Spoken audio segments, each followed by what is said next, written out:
like I should feel like I should feel like I should feel like I should go.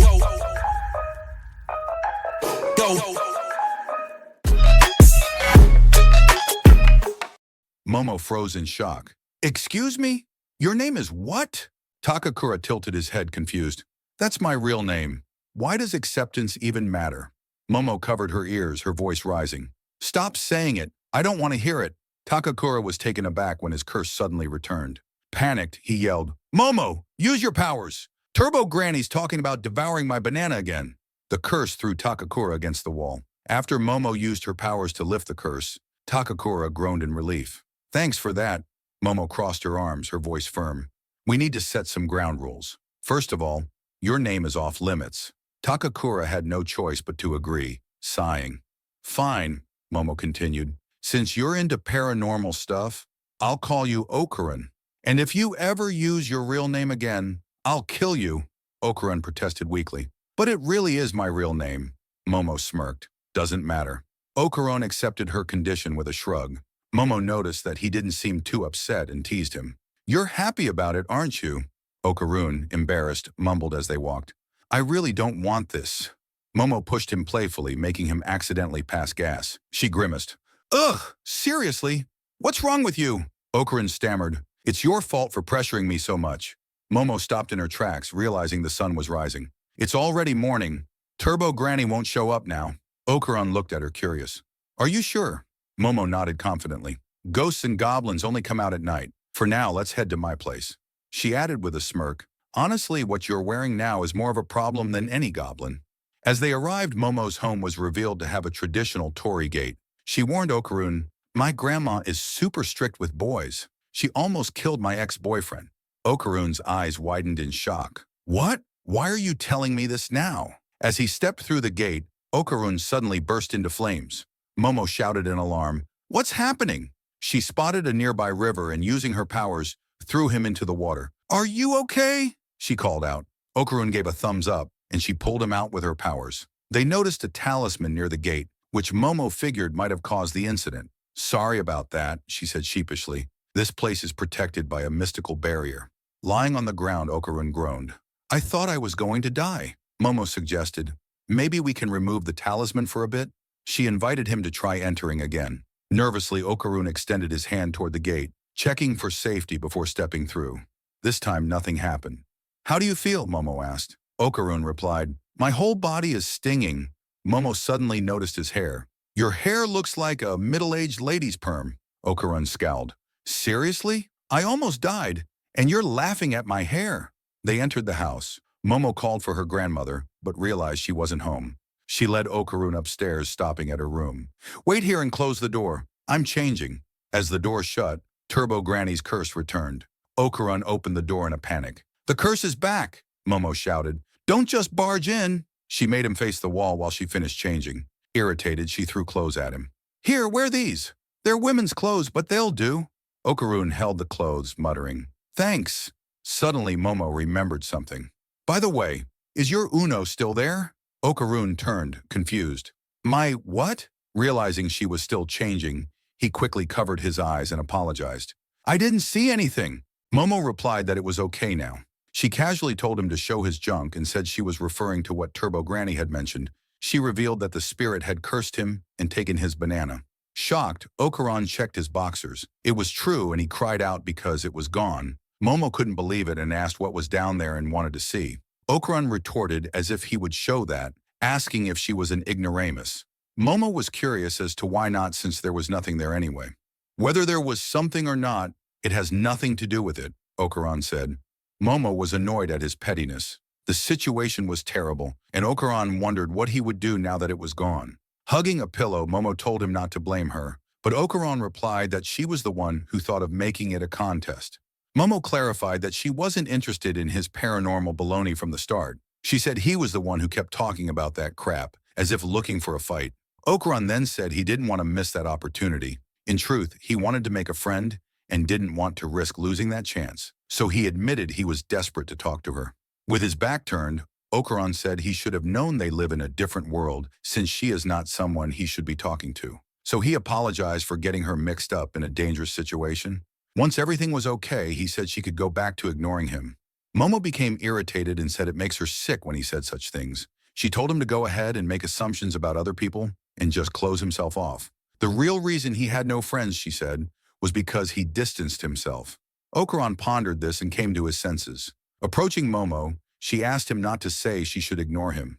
Anyway, they could still talk about paranormal stuff as usual. Okuran teared up and Momo glanced at him. When he didn't respond, she poked him. Okuran suddenly called her a skank, and Momo couldn't believe it. Okuran said she had no sense of tact and was too blunt about others' shortcomings.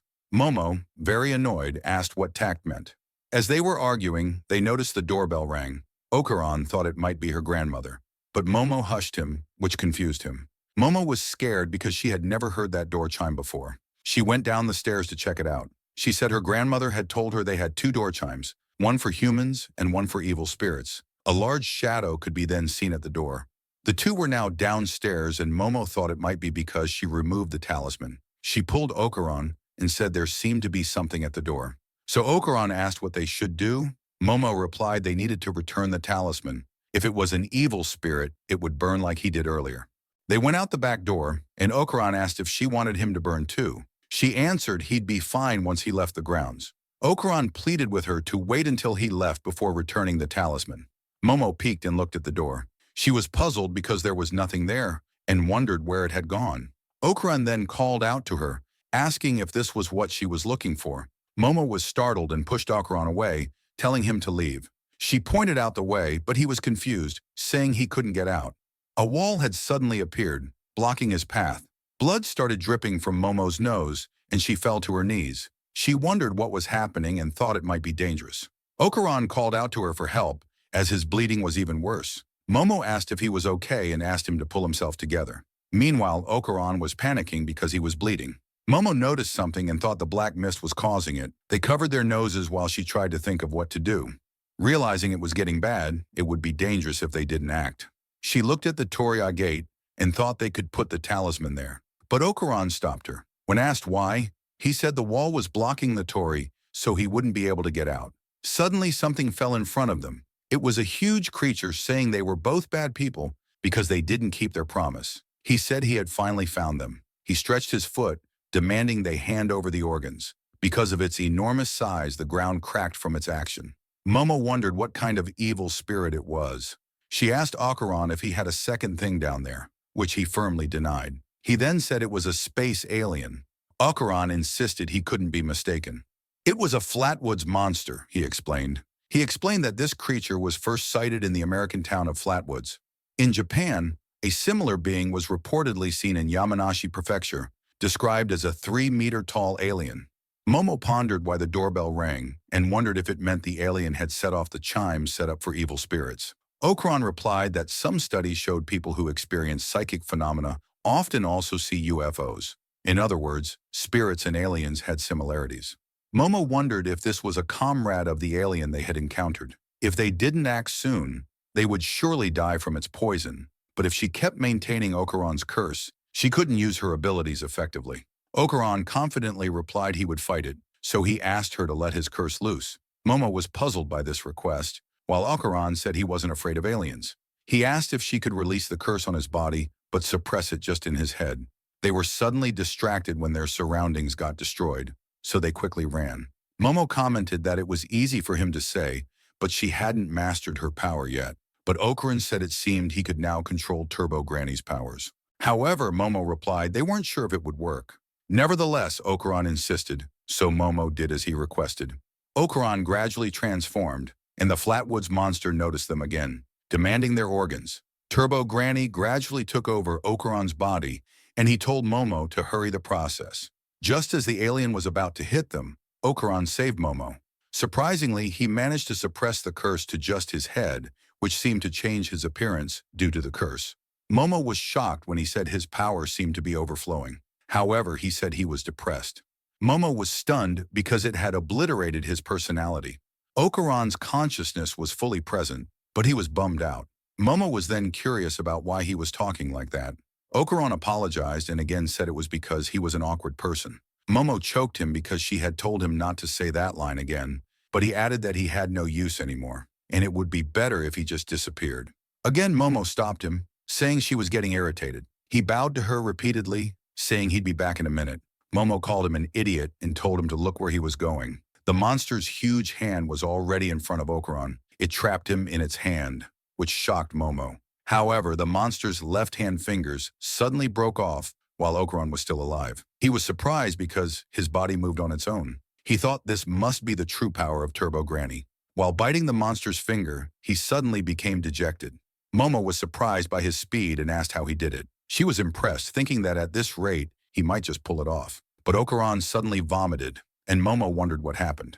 The Flatwoods monster took a stance and suddenly hit him hard, sending him flying onto the house's roof. Because of it, Momo became worried. However, the monster stretched its foot next, worrying Momo significantly. Luckily, Okuran managed to fly away. Momo asked if he was okay.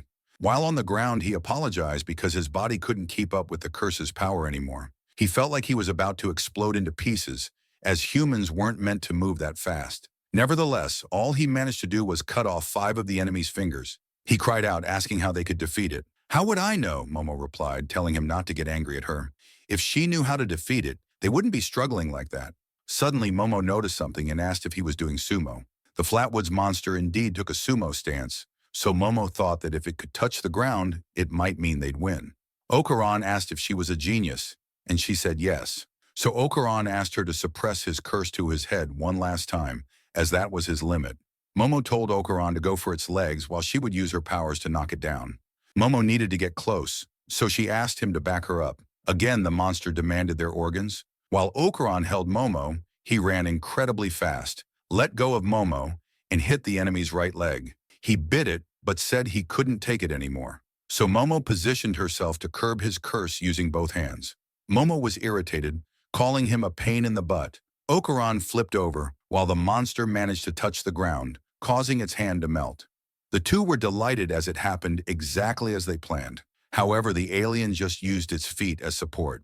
Momo didn't expect this, and Okuran told her to run, but it was too late, and the enemy caught her with its other hand. Suddenly, it slammed her into the wall where the Torii gate was. Okuran couldn't believe it and called out to Momo. She was embedded there and bleeding.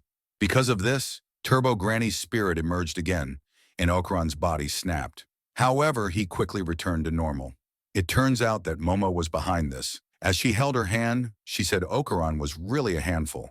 She then called out to the sumo alien, saying it had touched the ground and thus cheated.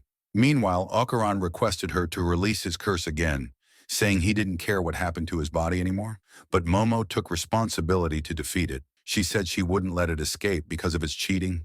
Okuran was curious about what she was saying. Momo was extremely irritated at what she called the alien's small fry. The alien was triggered and suddenly punched Momo into the wall. Okuran tried to stop it while Momo said it wasn't working.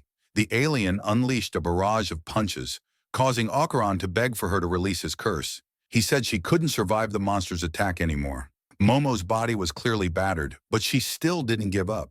Okuran was surprised when she said it was okay because now she had achieved the right depth. From there, she was outside the Torii, so she stretched out her hand and pulled Okuran towards the hole in the wall, while taking out the talisman to attach it to the gate. Because of this, the Flatwoods monster gradually caught fire and blazed. Okuran and Momo hugged each other in the hole outside the gate, while the monster completely burned until it turned to ashes. Finally, they survived, and the black mist and the wall blocking their surroundings disappeared. Momo was glad everything was back to normal and they managed to survive. While hugging Okuran, she told him to look, as everything had returned to normal. She lay down to relax, saying she thought they were going to die. Suddenly, Okuran's curse returned, and he called out to her. Momo got up and complained again, asking if he could give her a few seconds to breathe first. "That's easy for you to say," Okuran replied, asking what he's supposed to do then. Momo then wondered if he had changed his hair. Okuran denied this, but Momo said she kind of dug it. She joked, saying she preferred his middle-aged lady perm. Okuran was annoyed that she was teasing him again. Suddenly, Momo said she felt dizzy and fell down, which shocked Okuran. She fainted, so he tried desperately to wake her up. Because she lost consciousness, the seal on Okuran's curse disappeared, and Turbo Granny's spirit gradually emerged again. Feel like I should, feel like I should, feel like I should, feel like I should go. Go.